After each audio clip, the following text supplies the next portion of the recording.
% आरक्षण की मांग कर रहे हैं। शेड्यूल कास्ट को 15% है, आदिवासी को 7.5% है, मुसलमान भाइयों को भी उनकी संख्या के अनुपात में चाहिए, सिखों को भी चाहिए, लिंगायतों को भी चाहिए, सबको चाहिए। हम तो यही कह रहे हैं जिसकी जितनी संख्या भारी उसकी उतनी हिस्सेदारी। लेकिन ये लागू कहां होगा जब सारा का सारा अडानी और अंबानी के कब्जे में चला जाएगा। कि ये लागू कहां होगा। देश को बचाने की लड़ाई है ये, केवल आरक्षण और ये लड़ाई नहीं है। ये पूरा देश को अडानी और अंबानी की गोद में सौंपने की तैयारी कांग्रेस और बीजेपी ने मिल करके किया हुआ है और दोनों मिल करके ये सारा काम कर रहे हैं। इस साजिश को हम लोगों को समझना होगा, एकजुट होकर के लड़ना होगा। जाति से ऊपर उठना पड़ेगा, धर्म से ऊपर उठना पड़ेगा। हमने ही सरकार बनाया और हमारे ऊपर ही अन्याय अत्याचार।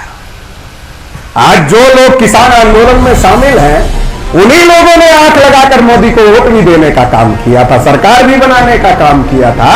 हमने ही सरकार बनाया और हमारे खिलाफ में ही सारा कुछ हो रहा है।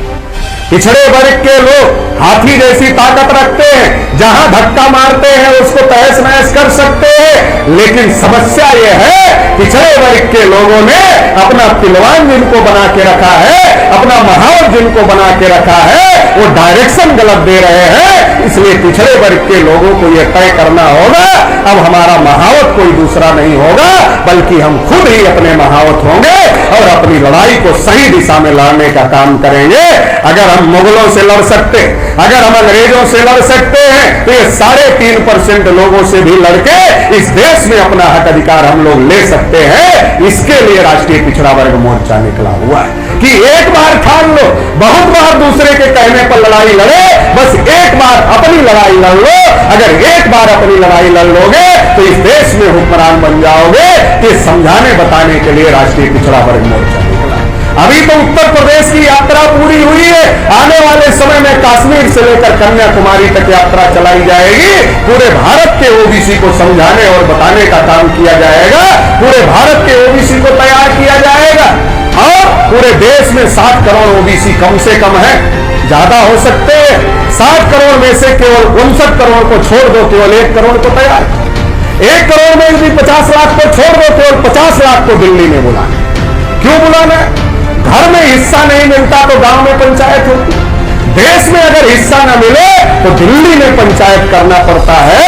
अगर एक बार 50 लाख पिछड़े वर्ग के लोग दिल्ली में पहुंच गए, एक बार अगर 50 लाख पिछड़े वर्ग के लोग दिल्ली में पहुंच गए तो दिल्ली में हंगामा खड़ा हो जाएगा। पहले ही दिल्ली में जगह नहीं, लाल बत्ती लगती है तो कई किलोमीटर लंबा जाम लग जाता है, दिल्ली में जगह नहीं है। अगर 50 लाख पिछड़ा वर्ग दिल्ली पहुंच गया पूरा दिल्ली जाम हो जाएगा और पूरे भारत के पिछड़े वर्ग को पता चल जाएगा कि अब इस देश में पिछड़ा वर्ग अपने अधिकार के लिए सड़क पर आ गया है। दिल्ली जाम कर दिया, दिल्ली में पंचायत बुला ली। SC ST के लोग तो समझदार है, जानकार है और वो पिछड़े वर्ग के मुद्दों की लड़ाई में पिछड़े वर्ग के लोगों के साथ खड़े हैं तो पिछड़ा वर्ग साथ खड़ा हो जाएगा, SC ST साथ खड़ा हो जाएगा। माइनॉरिटीज के लोगों को इस देश में कुछ नहीं मिला, उनको तो केवल किसी भी चौराहे पर आजकल पीट दिया जाता है और अफवाह फैलाई जाती है कि ये कर रहे थे, वो कर रहे थे। तो इस देश में जो अधिकार वंचित शोषित लोग हैं वो देश में 85 से 90% है, वो इस देश में एकजुट हो जाएंगे और अगर इस देश में वो एकजुट हो जाएंगे तो इस देश में इंसाफ कायम हो जाएगा। ये जो लड़ाई है ये किसी के ऊपर अन्याय अत्याचार करने की लड़ाई नहीं है बल्कि ये जो लड़ाई है इंसाफ कायम करने की लड़ाई। हम तो किसान हैं, किसान किसी के साथ अन्याय नहीं करता।